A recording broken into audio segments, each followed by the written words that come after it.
Atlantic মহাসাগরের তলদেশে প্রায় ৭৪ বছর নিখোঁজ থাকা একটি বিমানের ধ্বংসাবশেষের সন্ধান মিলেছে। প্যান আমেরিকান এয়ারওয়েজের এই যাত্রীবাহী বিমানটি ১৯৫২ সালে দুর্ঘটনার শিকার হয়। ওই সময় বিমানে থাকা ৫২ যাত্রী প্রাণ হারান। ওই ঘটনার পর থেকেই বাণিজ্যিক বিমান ওড়ার আগে যাত্রীদের জন্য যে সুরক্ষার নির্দেশনা দেওয়া হয় তা বাধ্যতামূলক করা হয়েছিল। সাগরের প্রায় ২,০০০ ফুট গভীরে ৭ দশকেরও বেশি সময় ধরে নিখোঁজ এক বিমানের ধ্বংসাবশেষ খুঁজে বের করে একদল অনুসন্ধানী। ক্লিপার এন্ডেভর নামের ঐতিহাসিক এই বিমানটি ১৯৫২ সালে মর্মান্তিক দুর্ঘটনার শিকার হয়। প্রাণ হারান ৫২ জন যাত্রী।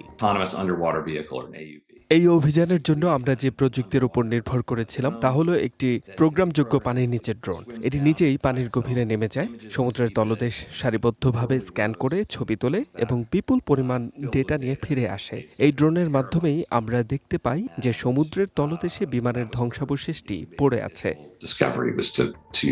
১১ এপ্রিল ৬৯ জন যাত্রী ও ক্রু নিয়ে পুয়ের্তো রিকো থেকে নিউ ইয়র্কের উদ্দেশ্যে রওনা দিয়েছিল ডগলাস DB-4 মডেলের বিমানটি। কিন্তু উড্ডয়নের পরপরই ইঞ্জিনে যান্ত্রিক ত্রুটি দেখা দিলে পাইলট বাধ্য হয়ে সাগরে জরুরি অবতরণ করান।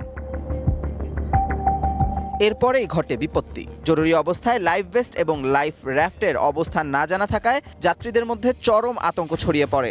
মাত্র ৩ মিনিটে এই বিমানটি পানিতে তলিয়ে যায়। এতে ৬৯ জনের মধ্যে ৫২ জনের মৃত্যু হয়। মাত্র ১৭ জন অলৌকিকভাবে বেঁচে ফেরেন।